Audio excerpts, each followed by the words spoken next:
তাহলে নামাজ পড়তে হবে, শুয়ে নামাজ পড়ার মাসালাটা ঠিক আছে ভাই। এভাবে আমরা নামাজ আদায় করব ইনশাআল্লাহ। আল্লাহ তাআলা আমাদের আমল করার তৌফিক দেয়। হাদিসে পাক আল বাহরুর রায়ে খুলাসাতুল ফতোয়া বিভিন্ন কিতাবে আসছে, আল্লাহ তাআলা আমাদের আমল করার তৌফিক দেয়।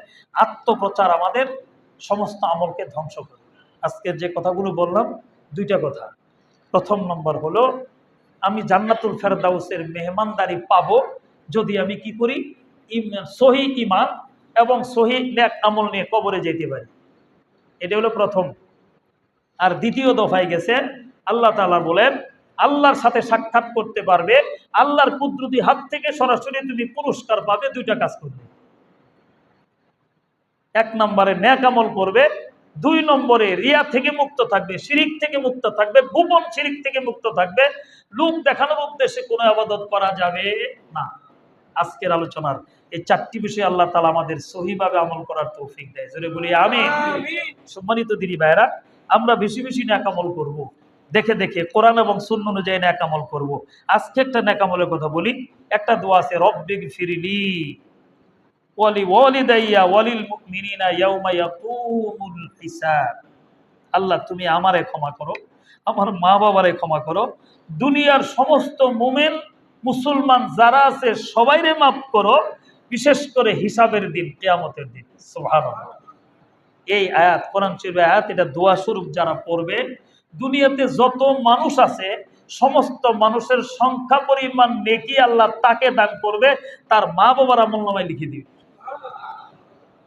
রব্বিগফিরলি ওয়ালি ওয়ালিদাইয়া ওয়ালিল মুমিনিনা ইয়াউমা ইয়াকুমুল হিসাব। অল্প আমলে অনেক সওয়াব। লা ইলাহা ইল্লাল্লাহ ওয়াহদাহু লা শারীকা লাহু লাহুল মুলকু ওয়া লাহুল হামদ ইহয়ি ওয়া ইউমীত ওয়া হুয়া হাইয়্যুন লা ইয়ামুত বিয়াদিল খায়র ওয়া হুয়া আলা কুল্লি শাইইন কাদির। এই দোয়াটা সকাল সন্ধ্যায় পড়বো, তা আল্লাহ 20 লক্ষ নেকি দান করবে একবার পড়লে। সুবহানাল্লাহ। সহিহ বুখারীর হাদিস। বাজারে গিয়ে লা ইলাহা ইল্লাল্লাহ দোয়াটা পড়বো আমরা, সেখানে অনেক নেকি পাবো আমরা। তাআলা সুন্নাহ, আল্লাহ তাআলা আমল করার তৌফিক দেন। আয়াতুল কুরসির আমল আমরা বেশি বেশি করব। আয়াতুল কুরসি, আয়াতুল কুরসি এর নামটা কেন হলো, অনেক কথা এখানে। ওয়াসিয়া কুরসিয়ুস সামাওয়াতি ওয়াল আরদ শব্দ আছে, সেখান থেকে আছে আয়াতুল কুরসি। এই আয়াতটা আমরা বেশি বেশি এই আয়াতটা সূরাতুল বাকারার এই আয়াতটা আমরা বেশি বেশি করব। বিশেষ করে যখন ঘরে ঢুকবো, এই আয়াতটা আমরা পড়বো। কি হবে ভাই?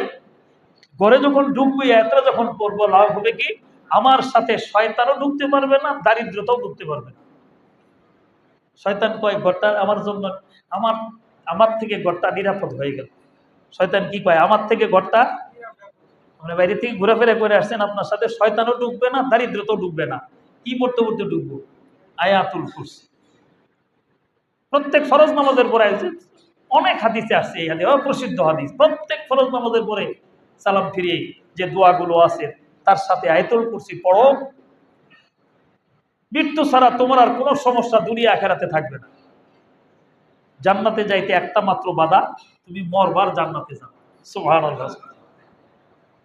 আপনি ঘর থেকে বের হবেন তো আয়াতুল কুরসি পড়তে পড়তে বের হন। এক রাওয়ায়াতে আসছে, যদিও খুব শক্তিশালী না, ফাজাইলের জন্য বলছি, 70,000 ফেরেশতা আপনাকে পাহারা দিবে আল্লাহর নির্দেশে।